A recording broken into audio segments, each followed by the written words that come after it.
Miembros de la familia real. Abran sus Biblias en Gálatas. Vamos a leer Gálatas 5.1, pero antes vamos a leer un poquito más en el capítulo anterior. Que si bien es cierto, en la Biblia antigua, donde originalmente se escribieron estas cartas, no tenían versículos, ni capítulos, ni nada de eso. No había división, era una carta corrida, por supuesto. Esto se hizo obviamente más adelante para que pudiéramos ubicar fácilmente los versículos y capítulos dentro de las escrituras.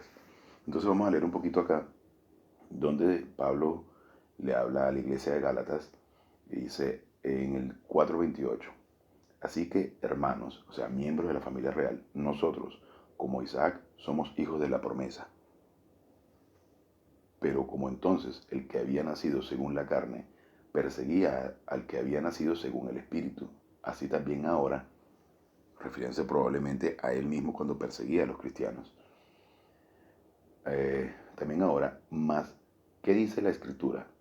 Echa fuera a la esclava y a su hijo, porque no heredará el hijo de la esclava con el hijo de la libre. Está hablando justamente de aquellos nacidos de nuevo, que son hijos de la libre, es decir, miembros de la familia real por creer en Cristo. Y la esclava son los que aún permanecen muertos espiritualmente, que no han nacido de nuevo, aquellos individuos no creyentes. Entonces continúa aquí diciendo, de manera, hermanos, que no somos hijos de la esclava, sino de la libre. Es decir, somos sacados del mercado de esclavos, liberados del mercado de esclavos por la sangre de Cristo.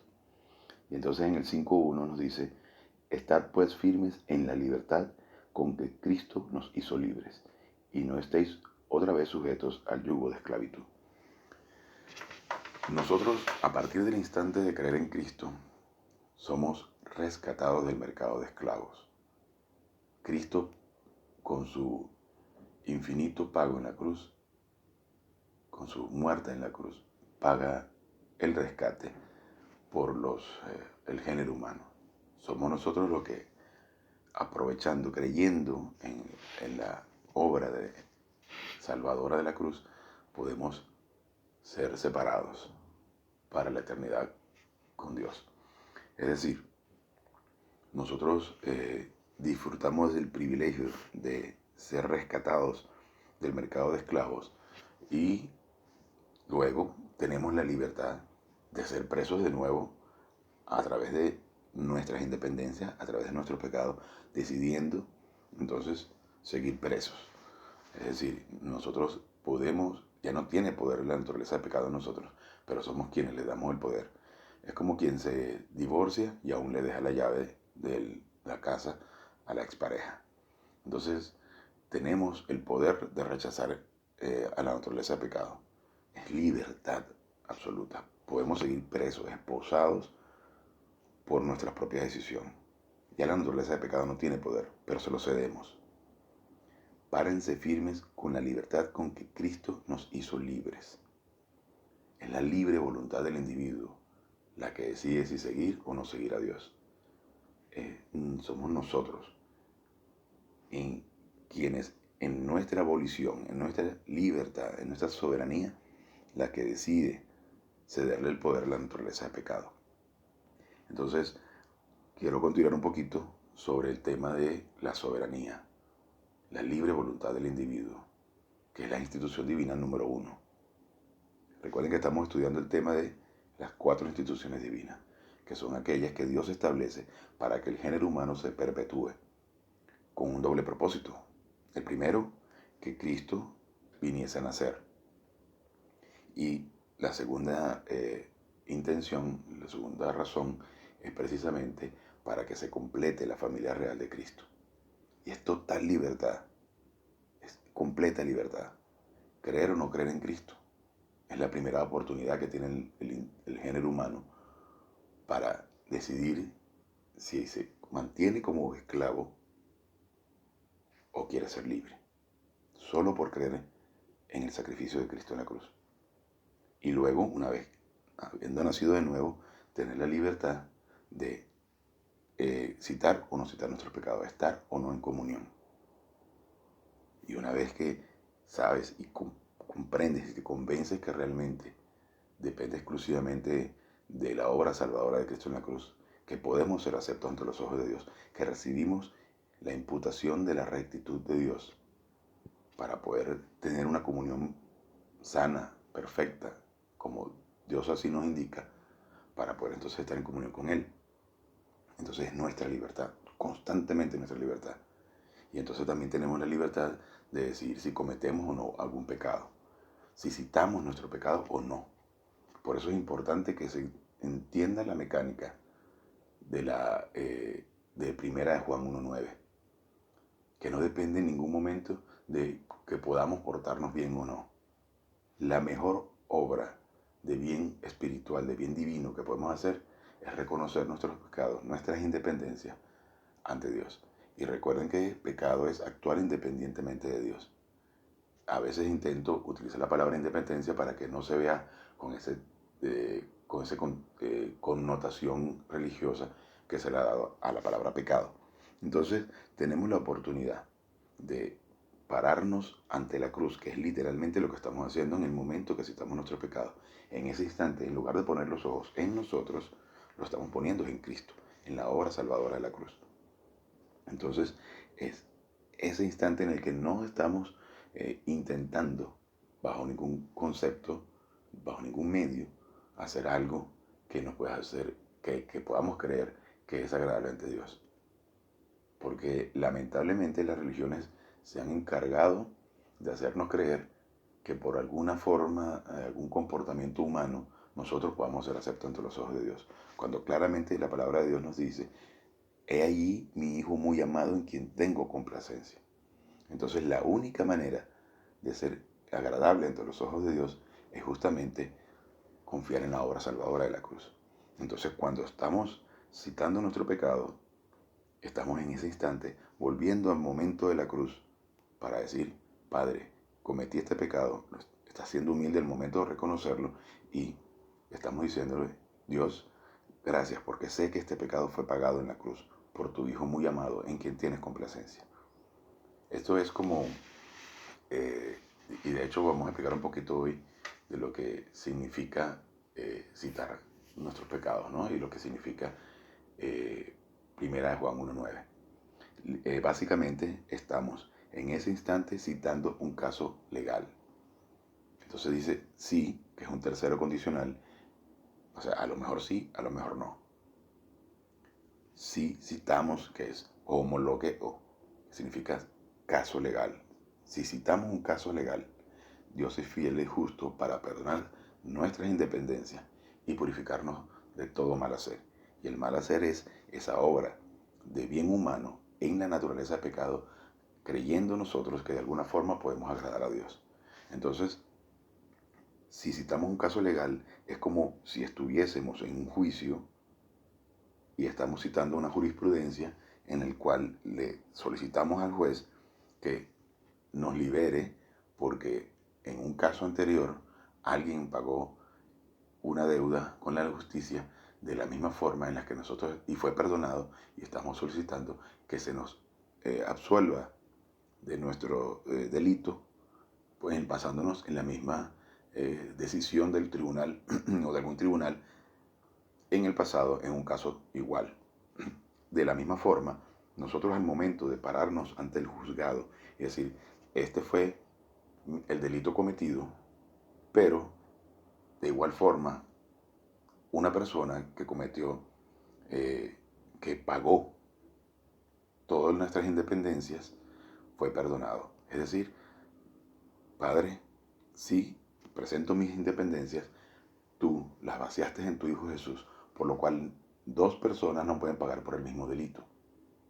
Es decir, Cristo, siendo inocente, pagó todas nuestras independencias en la cruz. Entonces, esa es la libertad que tenemos ante, en este mundo caído, de poder presentarle a Dios nuestros pecados, reconociéndolos ante Él, porque su Hijo Jesús lo pagó todo. Entonces Dios está en la obligación de decir perdonado, porque Dios no puede contradecirse. Y dice la palabra, si citamos nuestros pecados, Dios es fiel y es fiel y justo porque todo lo vació en Cristo, para perdonar nuestros pecados y purificarnos de todo mal hacer. Entonces, unos breves instantes para que entonces podamos sentarnos en la mesa de banquete a disfrutar de este increíble mensaje que nos permite ser libres, con la libertad con que Cristo nos hizo libres. Entonces, para iniciar la clase. Gracias Dios Padre por esta oportunidad y este maravilloso privilegio que nos das de poder presentarnos ante la increíble y deliciosa mesa de banquete para disfrutar de tu alimento. Te pedimos que vengas a hacer claro este mensaje a fin de que el Espíritu Santo venga a hacer claro a nuestro espíritu humano esta palabra para la gloria y la honra de su majestad Jesucristo. Amén. Bien, para, digamos, ampliar un poquito la información de la clase de ayer, quería retomar el tema del alma y recuerde que el alma es, vamos a hacer una fotografía del alma, es conciencia de que existimos, es decir, reconocemos quiénes somos, que tenemos un nombre, una identidad, tenemos capacidad de raciocinio, la voluntad que puede ser positiva o negativa, y los 7 compartimientos, que es marco de referencia, centro de memoria, centro de vocabulario, centro de categorías, centro de normas y estándares, momentum y sabiduría. Estos son elementos del alma que tanto el creyente como el no creyente poseen. Es decir, esto es parte del alma, o es el alma del género humano en general, que podemos llenarlo de basura, la basura que nos ofrece el cosmos, o podemos llenarla de palabra divina. Entonces lo que tenemos que intentar en todo momento es alimentar nuestra alma de información espiritual. Pero no puedes llenarlo de información espiritual, de información divina, si no has nacido de nuevo. Y de nuevo se pone en práctica, se nos muestra lo que es la libertad de elegir si creemos o no creemos en Cristo, si creemos o no creemos en la información. Es libertad, libertad. Párense firmes, o sea, con firmeza, con convencimiento de que realmente es así. Entonces comienzas a quitarte esa maleta de plomo que tienes en la espalda, creyendo que puedes hacer algo para agradar a Dios, cuando es imposible agradar a Dios. La única y exclusiva manera de agradar a Dios es creyendo en la obra salvadora de Cristo en la cruz. Y luego para estar en comunión, solo creyendo y confiando que Cristo lo pagó en la cruz. Es libertad. Pero hay quienes deciden, aún naciendo de nuevo, deciden considerar que pueden hacer algo y viven con una angustia terrible de cargar un peso que no corresponde a nosotros. Y no es más que la mentira de Satanás, no es más que la mentira religiosa creada por Satanás precisamente para torturarnos, haciendo creer que podemos de alguna forma agradar a Dios. Es imposible agradar a Dios. La única manera que podemos ser aceptos ante los ojos de Dios es creyendo en la obra salvadora de Cristo. Porque si no, entonces Cristo ¿para qué tenía que venir? Si podíamos de alguna forma nosotros agradar a Dios.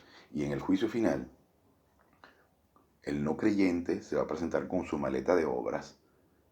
Mira, eso fue todo lo bueno que yo hice. Y el no creyente y Cristo, que es quien va a juzgar al no creyente, les va a decir, condenado, porque yo lo pagué todo en la cruz. Y decidiste creer en tus obras en lugar de mi sacrificio. Recuerda que el sacrificio de Cristo en la cruz es perfecto. La segunda persona de la Trinidad viene a hacerse hombre para morir por nosotros en la cruz.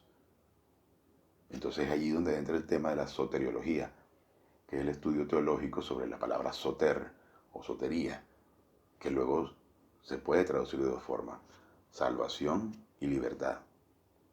Entonces, en algunos casos en la Biblia, por cierto, se utiliza incorrectamente una de las dos palabras. Cuando nos dice cómo descuidar una salvación así tan grande. Y en realidad no se está diciendo salvación, se está diciendo una libertad así de grande. Y es efectivamente el error de creer que nosotros podemos perder la salvación. Pero si entonces somos salvos y tenemos la libertad de seguir o no seguir las indicaciones divinas, Entonces, ¿por qué vamos a decidir no seguir a Dios y en lugar de eso rechazarlo y hacer lo que nos da la gana? Y de hecho, cuando Cristo se refiere a la mujer que iba a ser apedreada, él le dice, y es importante el griego, dice, ve y trata de no pecar más. No le dice, ve y no peques más. Hay una diferencia entre los imperativos y los indicativos. En ese verbo que utiliza Cristo en ese momento es un indicativo. Ve y trata de no pecar más. Porque Dios no nos va a prohibir pecar, porque simplemente va a ser nuestra libertad la que va a decidir si cometemos o no cometemos algún pecado. Pero si cometes un pecado X, por más grande que sea, poder entender lo increíble del plan y lo maravilloso de lo que fue el sacrificio en la cruz, para entender que y aunque estemos súper asombrados de la embarrada que hemos hecho, poder entender que Cristo lo pagó todo en la cruz. Y decir, Padre, gracias, porque aunque estoy avergonzado por esta embarrada que hice, tu Hijo lo pagó todo en la cruz. Y entonces también es interesante ver cómo en Génesis, una vez que Adán y Eva tuvieron la oportunidad de elegir si comían del fruto o no, y decidieron entonces pecar comiendo, desobedeciendo y comiendo el fruto. Entonces, es allí, cuando Dios se le presenta, dice, ¿dónde estás? ¿Por qué te escondes? No le dice dónde estás, perdón. Dice, ¿por qué te escondes?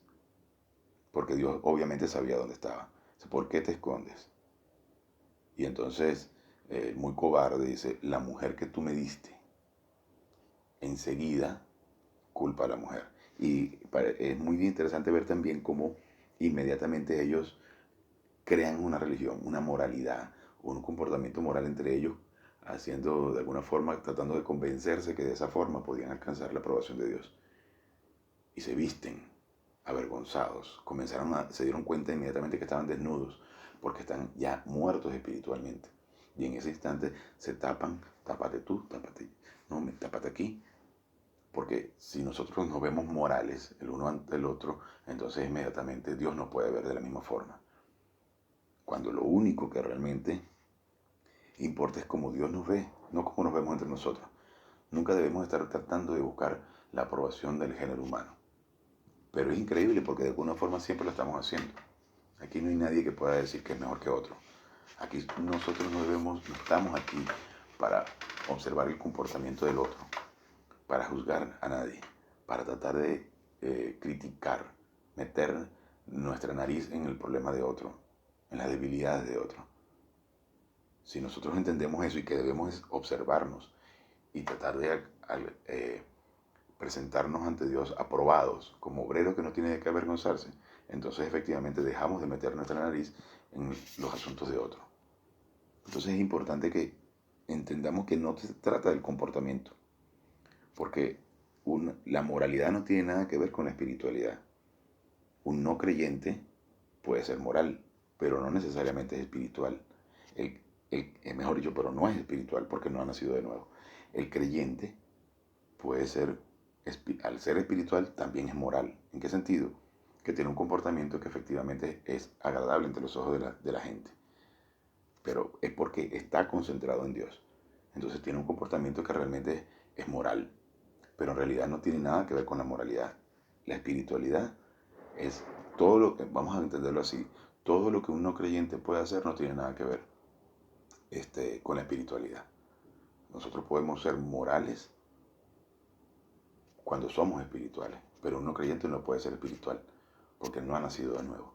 Entonces es libertad, libertad de confiar en lo que Dios hizo en la cruz, en ese sacrificio increíble, infinito, inmenso, perfecto y hermoso que hizo Cristo por nosotros. Entonces la verdadera humildad es reconocer eso, porque puedes ver a una persona que tiene un comportamiento muy moral, que va a la iglesia, se da golpes de pecho, diezma o lo que sea, que ante los ojos de la gente, según lo que se ha hecho o se ha querido hacer creer que es un buen comportamiento, resulta que ese individuo es sumamente arrogante. ¿Y por qué es arrogante? Porque no está aceptando con humildad el sacrificio de Cristo en la cruz, porque aún cree que puede hacer algo para agradar a Dios. Y otra cosa que es altamente, digamos, vergonzoso, es creer que se es espiritual porque se comporta de cierta forma y porque dice ciertas palabras y porque eh, dice que habla en lenguas o porque diezma más que el otro. Eso definitivamente no es espiritual. Eso es falta de humildad. Es altamente arrogante de aquella persona que puede pensar que puede agradar a Dios por medio de su comportamiento.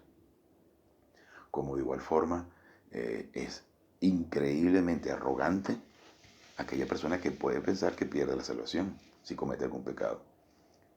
¿Y a quién se le ocurre pensar? Bueno, que yo sé que a quién se le ocurre pensar es que es muy obvio que hay miles de millones de personas en el mundo que creen que pueden perder su salvación, que pueden anular la obra perfecta de Cristo en la cruz solo por cometer un pecado.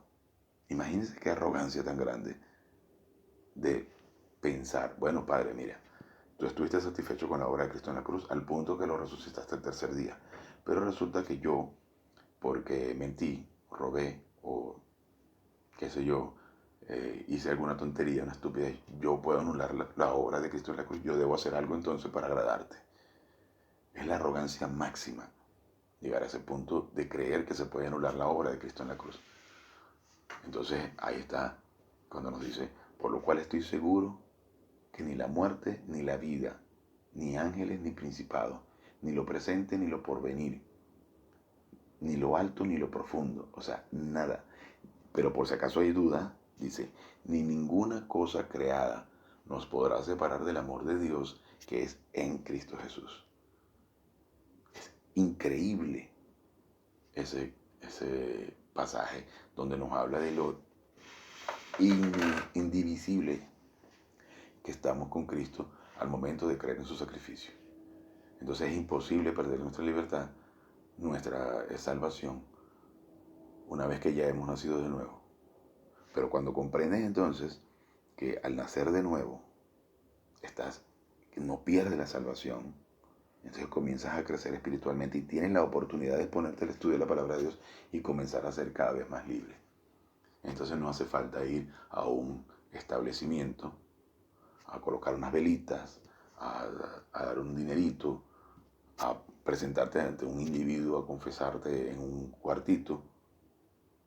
No tienes que besarle la mano, mucho menos en tiempos de pandemia, donde no tienes necesidad entonces de comportarte de cierta forma los domingos de la mañana y con un sobre de dinero,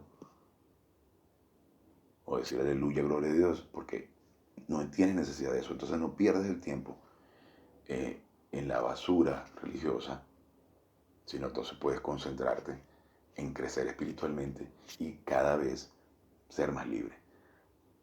Entonces, y conocerán la verdad y la verdad os hará libres. ¿Libres de qué? Libres de religión, libres de miedo, de angustia, de ansiedad, de preocupación. Imagínense lo increíblemente maravilloso y grande que es ser libre, libre de toda esa basura.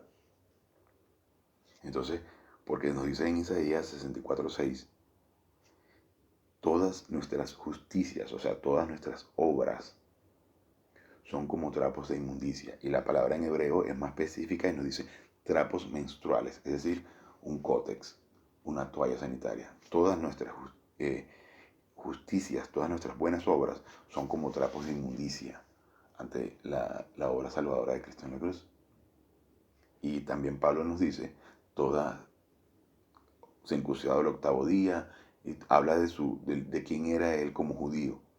Dice, todas esas cosas las tengo por miaino, es decir, por mierda. Porque todas nuestras buenas obras son eso, mierda, ante la obra salvadora de Cristo en la cruz. ¿Por qué? Porque no existe alguna manera que podamos entonces nosotros mostrarnos ante Dios tan puros, entre comillas, como para poder agradar a Dios cuando ya la obra redentora de la cruz fue lo que satisfizo la justicia divina. Entonces es libertad, libertad total, completa y absoluta para confiar en su obra salvadora y ser aceptos ante los ojos de Dios, estar blancos como la nieve. Entonces cuando la libre voluntad del individuo se une, se alinea con la libre voluntad de Dios, entonces funciona de manera perfecta el plan en nuestras vidas. Entonces, eh, muchas veces muchos cristianos se sienten estafados, se sienten burlados, se sienten que no resulta, que no funciona la palabra de Dios, porque no ven el resultado. ¿Y cómo no van a ver el resultado si simplemente están comiendo basura? No hay músculo, no hay energía, cuando lo que estás comiendo es religión. Entonces dicen, esto no funciona, la palabra de Dios no funciona. Pero cuando tenemos nuestra libre voluntad alineada a la palabra de Dios, con precisión, nada de religiosidad, sino con precisión, comienzas a darte cuenta que eres libre y comienzas a confiar en Dios. Y fíjense lo increíblemente grande y beneficioso que es confiar realmente en Dios, que incluso nuestro cuerpo responde de forma gratificante a esa confianza. Por ejemplo, una persona que se estresa, que se preocupa, que tiene miedo, tiene ansiedad, comienza a padecer una cantidad de problemas de salud increíbles, porque desde el momento que vives en un prolongado estado de estrés, de ansiedad, tu cuerpo se intoxica, porque para quienes más o menos entienden lo que es la química del cuerpo, sabrán que entonces una persona que sufre de miedo, ansiedad, comienza a padecer problemas psiquiátricos, entonces requiere medicamentos, pero no deja de estar estresado. Entonces está generando drogas en el organismo que son para la huida y la defensa.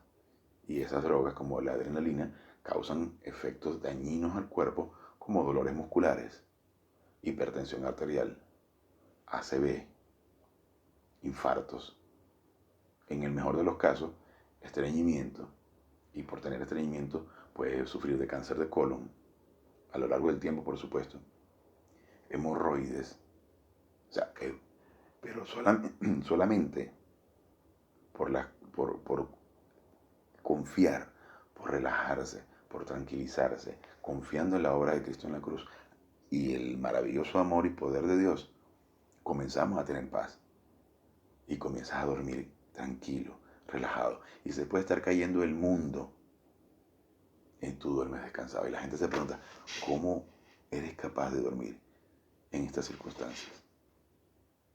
Porque hay paz. Entonces, cuando confías en Dios, todas esas cosas vienen a ser irrelevantes. Lo que está sucediendo a nuestro alrededor pasa a ser irrelevante.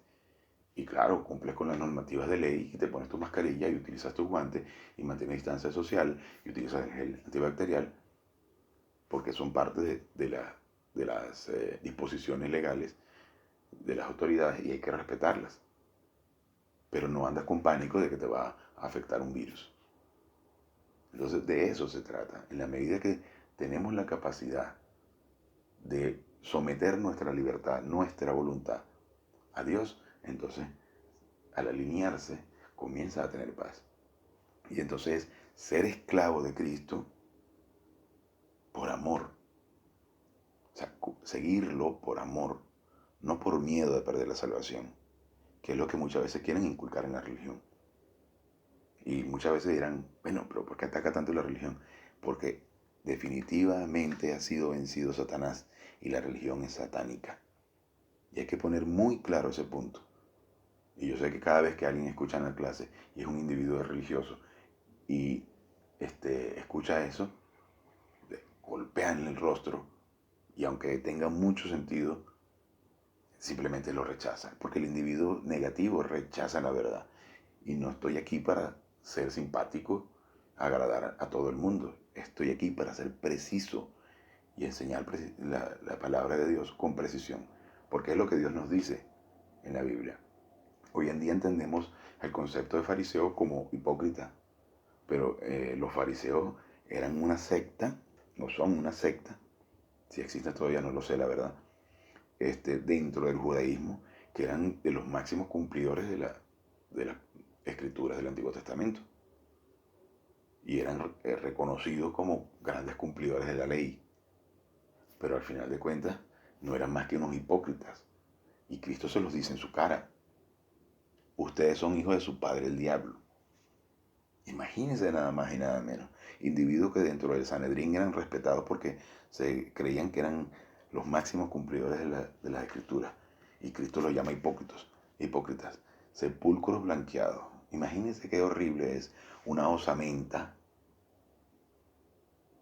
una podredumbre de cuerpo ya sepultado, y que el ataúd o la sepultura se viese muy limpiecita, muy bonita, de mármol, con unos angelitos, y adentro estuviese podrido. Es tal cual. Esa es la religión. Podredumbre total, que ciegos guiando ciegos. Gente que no entiende el concepto de la salvación, tratando de decirle a los demás cómo se llega a ser salvo. Recuerde que salvo, santo, es separado. Y separado no porque nosotros podamos separarnos de nuestros pecados. No tiene nada que ver con nuestros pecados personales. Y cuando lleguemos a la parte, cuando hablemos de pecado, explicaré la diferencia entre el pecado natural, el pecado original, y lo que es el pecado personal. Y no tiene nada que ver con nuestros pecados personales. Eso es una cosa que debemos citar cada vez que cometemos uno, siendo lo más rápido posible. Se trata del pecado original. Entonces, poder entender que ese pecado original ya fue pagado en la cruz es una libertad increíble, y saber que nosotros somos libres y que debemos someter nuestra voluntad a la voluntad divina, y que así nos encaminamos al crecimiento espiritual y a la máxima felicidad, dejando toda la inmundicia del mundo en manos de Dios. Y decir, ¿sabes qué? Padre, esta angustia que tengo, esta preocupación que tengo, este miedo que tengo, no tiene importancia porque tú proteges mi vida. Yo estoy en tus manos. Pero una actitud de descanso de la boca para afuera no. Es una actitud de descanso desde adentro. Y cuando en Santiago nos dicen, la fe sin obras es muerta, no se está refiriendo a la confianza, se está refiriendo a la doctrina. Recuerden que pistis, la palabra griega pistis, significa confianza, aquello en lo que confías, o sea, la doctrina, y fe, creer. Entonces, si tenemos doctrina, pero no tenemos una actitud interior, no exterior, de descanso, entonces no tiene ningún propósito. La fe sin obras es muerta, es decir, la doctrina sin una actitud real de descanso no tiene ningún sentido. La fe sin obras es muerta, es eso. Entonces, en la medida que comienzas a descansar en el plan divino, comienzas a tener paz y comienzas a ver los resultados, no solo espirituales, sino de nuestra alma e incluso de nuestro cuerpo. Y comienzas a tener una vida de descanso. Entonces, si te dice el médico, ¿sabes qué? Le queda una semana de vida, poder decirle con total seguridad, gracias, Padre. Porque si es así, perfecto, pronto estaré contigo. Y pongo ese ejemplo porque es, digamos, que el máximo temor que pudiese tener alguien. Vivir en paz es nuestra libertad, la libre voluntad del individuo para someterse al Padre. Entonces, cuando nuestra voluntad y la del Padre se alineen, entonces comenzamos a tener una vida de libertad. Y entonces decides, ante una tentación, decir, ¿sabes qué? No me interesa. Porque estoy concentrado, disfrutando en la casa de mi Padre de un banquete exquisito, que es la llenura del Espíritu Santo. Entonces, la soberanía o la libre voluntad del individuo, la libertad del individuo, esa volición, esa oportunidad de decidir, esa es la primera institución divina. Y recuerdo que las instituciones divinas fueron creadas para el género humano en general. Esa es la primera institución divina. Y, por supuesto, hay que buena parte de las leyes a nivel mundial se basan en las instituciones divinas, solo que no las menciona como instituciones divinas. Entonces, hay de aquel que ataque una institución divina porque acarrea disciplina para él. Entonces, es de allí, en el caso de la soberanía, de la libertad del individuo, es la individualidad, es donde fallan muchos gobiernos. Entonces, la violación a alguna institución divina es definitivamente una violación de la ley.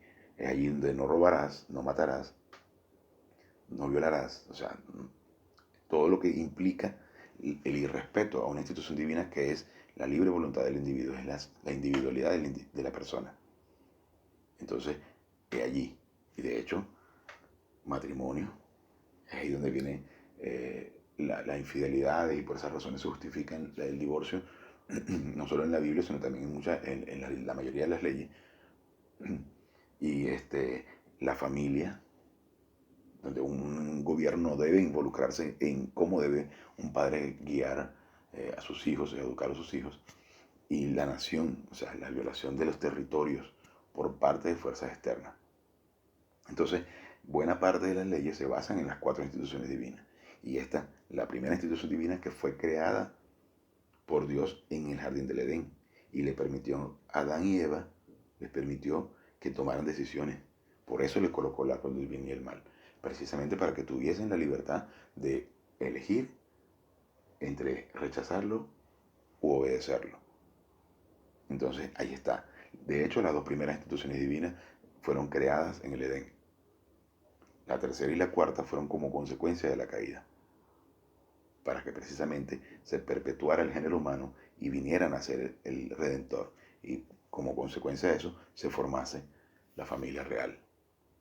Libertad. Y cuando vean que alguien intenta violar su libertad, párense firmes. Cuando alguien quiera imponerles algo a la fuerza y ustedes sientan que de alguna forma están violentando su libertad de decidir, hey, frénate ahí. De esa forma, entonces ustedes pueden tener un carácter firme en el que no permiten que alguien venga a violentar, a controlarlos de mala manera. Y decir, hey, momentico, esto viola mi soberanía. Es algo que no quiero hacer. Y se ve muchísimo en casos de parejas, donde el hombre trata de imponer una cosa de mala forma.